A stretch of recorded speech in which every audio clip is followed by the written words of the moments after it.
Allora, signor Contrada, aspettiamo che si accomoda, che si segga. Prego, prego, si accomodi.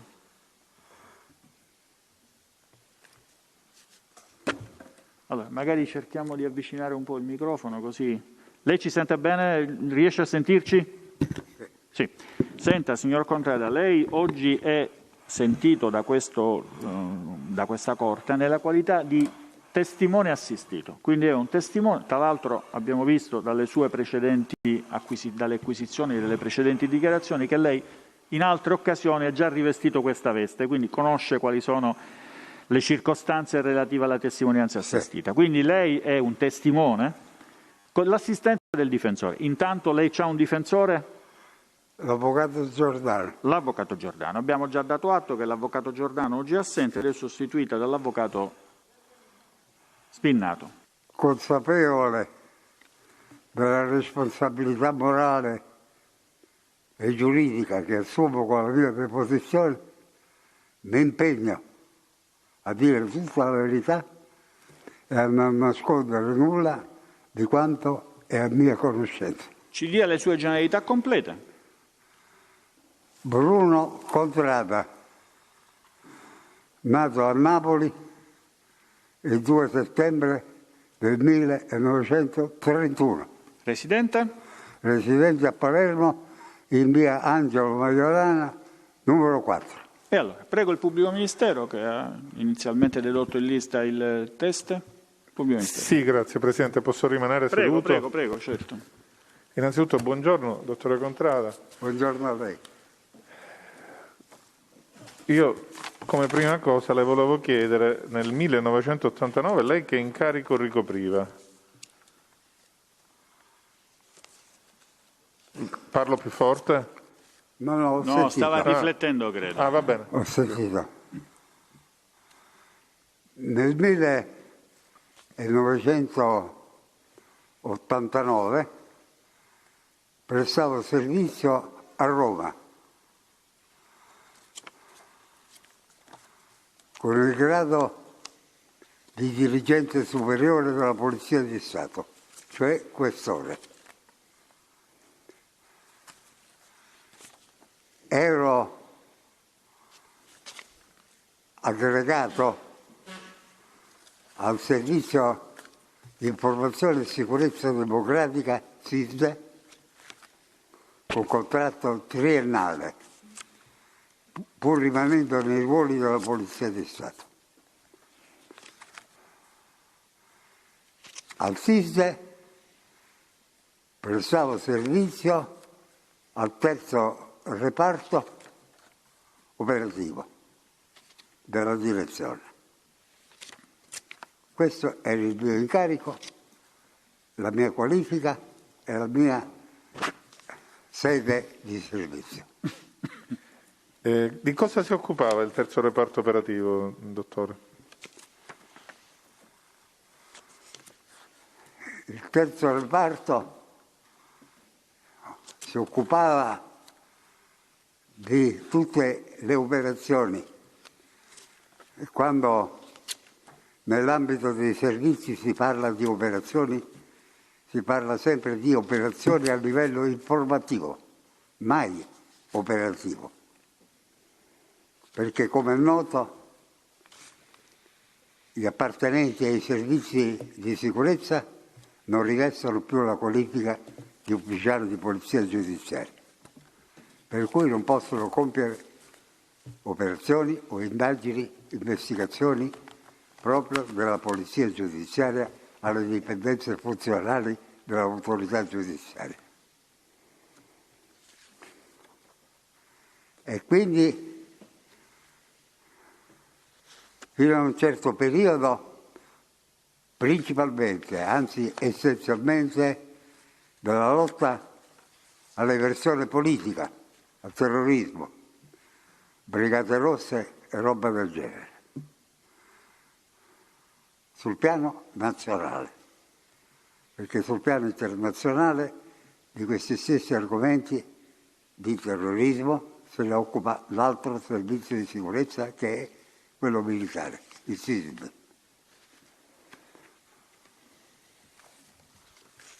Senta, lei si è mai... Ah, scusi, se stava continuando non l'avevo capito. Prego. Personalmente nel 1989,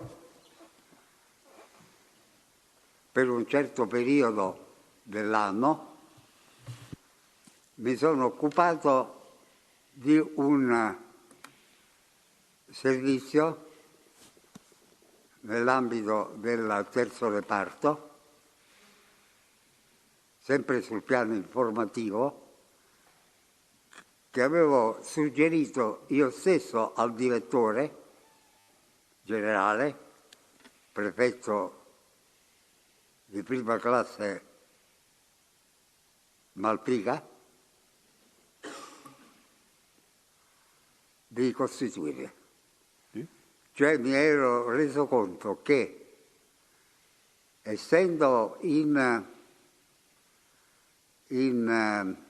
elaborazione una conversione parziale del servizio dall'attività di ampia eversione politica, terrorismo, per l'attenuarsi del fenomeno, siamo nel 1989, e per la riconversione del servizio in parte in funzione anti-eversione criminale, perché la criminalità organizzata in Italia era diventata talmente forte, cruenta e potente da costituire un pericolo per la sicurezza democratica e quindi rientrava nei compiti del servizio, del SISE, che portava appunto nella sua denominazione per la sicurezza democratica. Vabbè, e allora ero stato incaricato dal direttore e quindi, quando dico dal direttore, di concerto con il capo della polizia e con il ministro dell'interno, di convertire in parte il servizio in funzione anticriminale, di creare, allora era l'inizio di internet, dei mezzi telematici, di creare un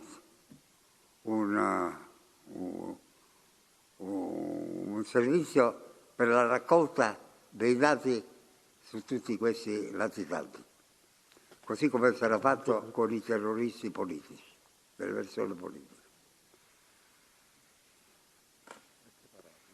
E quindi si creò questo ufficio che si chiamava gruppi di ricerca di notizie, di informazioni, non dei soggetti da arrestare, da catturare, perché non era compito del servizio, parlo, questo è compito degli organismi di polizia giudiziaria, ma di raccogliere tutte le notizie che era possibile, situazioni di famiglia, attività lavorative, proprietà, telefoni, autovetture, tutte le notizie sulla personalità di questi soggetti e incasellarli in questo computer, in questo, noi lo chiamavamo cervello elettronico allora, stiamo parlando dell'89.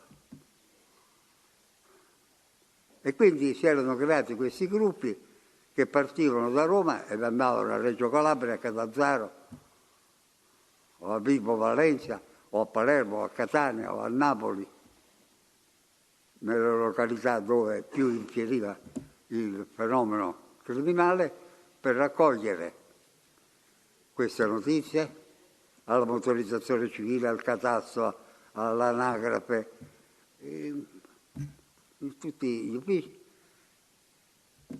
e passare poi queste informazioni agli organi di polizia giudiziaria operanti.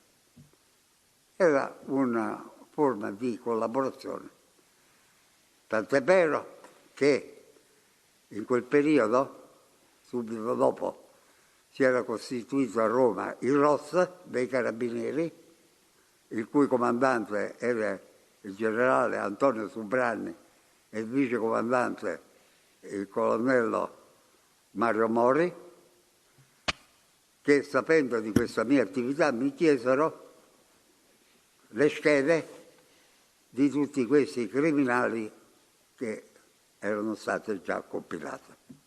Io chiesi l'autorizzazione al direttore, al prefetto Riccardo Malpica, e gliele passai. Era un lavoro che il servizio faceva per coadiuvare l'attività operativa degli organi di polizia giudiziaria. Pubblico Ministero. Sono stato... Sì, le volevo fare una domanda su questo. Lei sa se vennero costituiti dei gruppi interforze che comprendevano sia appartenenti ai servizi che appartenenti alle singole forze di polizia, proprio rivolte alla ricerca latitanti? Nella fattispecie il gruppo si chiamava Gruppo di Intervento e Ricerca Latitanti, GIRL. Ricorda qualcosa relativamente a questi fatti? Io mi sono occupato di questa attività che ho cercato di spiegare. Potrei dilungarmi in particolare se non sono stato chiaro. No, la domanda adesso era: lei comunque sa qualcosa, ha saputo qualcosa della costituzione di questo gruppo interforze che aveva come oggetto proprio la ricerca dei latitanti, cioè un po' quell'aspetto forse operativo a cui faceva riferimento lei. Questo gruppo si chiamava GIRL. Non ho mai sentito GIRL. parlare. Io sono stato 10 anni al servizio. Dal 6 marzo 1982 all'8 dicembre 1992. E ne ha sentito parlare? Anni. Non ho mai sentito parlare di un gruppo interforze. Esatto. Operativo che comunque per avesse la ricerca della città. Sì, o non so, adesso operativo l'ho detto io. Ai fini della cattura. La ricerca ai fini della cattura. Non ho mai sentito parlare di questi gruppi interforze. E mi sembra strano che esistano, perché mentre la polizia era un po' più disposta a creare degli organismi interforze e quindi a collaborare, non soltanto per la ricerca dei latitanti, ma anche per le investigazioni sui singoli delitti, i carabinieri invece preferivano operare per conto proprio. E a meno che non si stabilivano questi gruppi interforzi tipo la DIA, la Direzione Investigativa Antimafia, che è interforze, non esistevano organismi del genere, a mia conoscenza. Quindi lei non è a conoscenza di questo? Sì, grazie Presidente.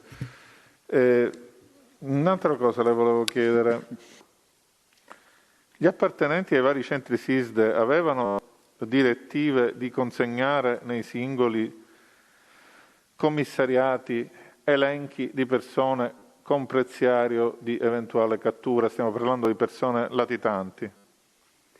Io sono stato 30 anni in servizio nella Polizia di Stato, sempre polizia giudiziaria, tra squadra mobile e criminal poll, e 10 anni nei servizi,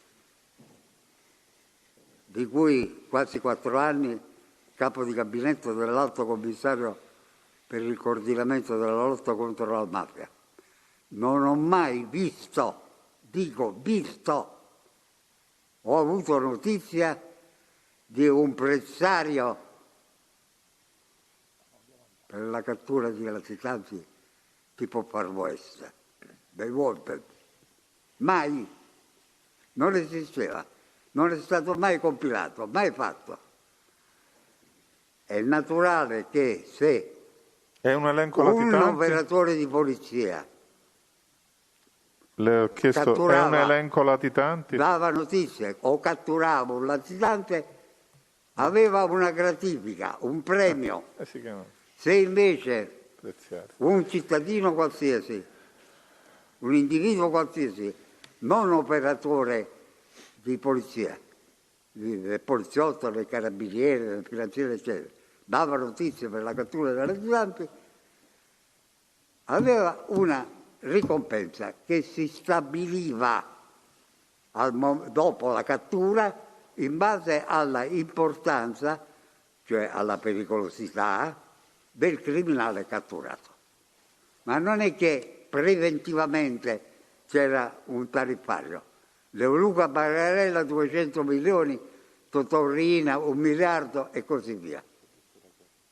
Non è mai esistito questo. C'erano criteri... Se qualcuno l'ha fatto, mi scusi, l'ha fatto dottore Contrada, abusivamente in contrasto con le norme del servizio. c'erano criteri oggettivi in base al quale venivano stabiliti questi elementi? Perché a noi è stato riferito che il criterio era...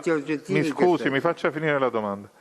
Che il criterio era fissato in base alla data in cui era cominciata la latitanza, quindi più tempo latitante, più chiaramente era non era il questo prezzo. Il criterio descrittivo per la valutazione del valore del latitante, era la sua pericolosità sociale, i delitti che aveva commesso, ma non che se era stato 5 anni o 10 anni o 7 anni latitante. Io gliel'ho domandato perché questo è stato affermato dal dottore Grignani in quest'Aula. Quindi Il dottore Grignani non rappresentava niente nell'ambito del SISDE, era un funzionario di grado inferiore che credo che non avesse mai fatto un servizio di polizia giudiziaria. Quindi se il dottore Grignani ha depositato queste cose l'ha fatto, diciamo così, di sua sola iniziativa, ci sta dicendo questo? L'avranno, siccome ne ho sentito parlare di questo prezzario, ho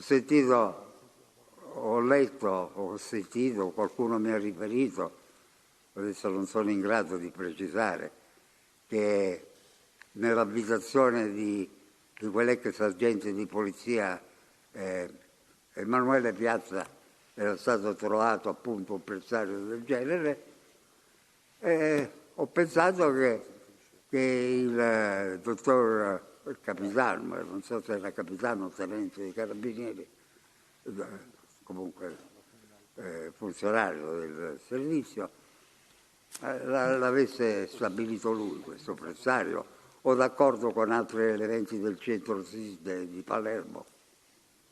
Ma io che mi sono occupato per tutta una vita di queste cose qua, non ho mai, dall'inizio, da vice commissario in prova fino a dirigente generale della Polizia di Stato, non ho mai visto un prezzario di latitanti.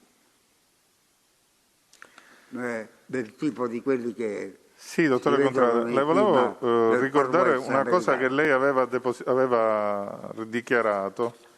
Lei è stato sentito il 7 aprile del 2008 dall'ufficio di sorveglianza di Santa Maria Capua Vetere su delega dell'ufficio GIP di Caltanissetta. In particolare, in quell'occasione, lei ha dichiarato, la pagina non si rivede, la terzultima, insomma, essenzialmente. Contemporaneamente costituì un altro gruppo di lavoro, cioè lei, il soggetto, questa volta con elementi della Criminal Pol di Roma e di Palermo, oltre a funzionari del SISDE per le ricerche e la cattura di Bernardo Provenzano, in quanto durante quei giorni di mia permanenza a Palermo mi erano stati confidenzialmente forniti i numeri dei cellulari in uso al nipote di Bernardo Provenzano, Giovanni Cariffo, che comunicava per conto nell'interesse dello zio latitante da numerosissimi anni. Quindi lei qua parla della costituzione di un gruppo di lavoro con la Criminal Pol di Roma e funzionari del SISDE per le ricerche di Bernardo Provenzano. Conferma queste dichiarazioni? Sono un po' in contrasto con quello che ha detto. Forse l'ha detto, vuole dire la pagina, perché non riesco a Sì, Presidente, ma non ci sono, io non ho i numeri delle pagine. Ah, non ci sono. Posso contarle? 1, sì, 2, grazie. 3, 4, 5, 6, 7, pagina 7, no? Pagina 8, scusi Presidente. Ha sentito, dottore Contrada, quello che lei ha dichiarato se lo ricorda quando lei è stato sentito dal magistrato di sorveglianza di Santa Maria Capua Vetere? Sì. In quella circostanza ha dichiarato questo, ora se vuole glielo rileggiamo. Cioè No. Quindi... Io di queste cose ho buona memoria, altre cose le ho dimenticate. Si avvicini un po', dottore, si avvicini un po' al microfono. Quindi esistevano questi gruppi interforze e avevano dei compiti operativi, non soltanto quelli che lei ha detto fino ad ora. Questo gruppo di lavoro non ha niente a che fare con questi presunti gruppi interforze.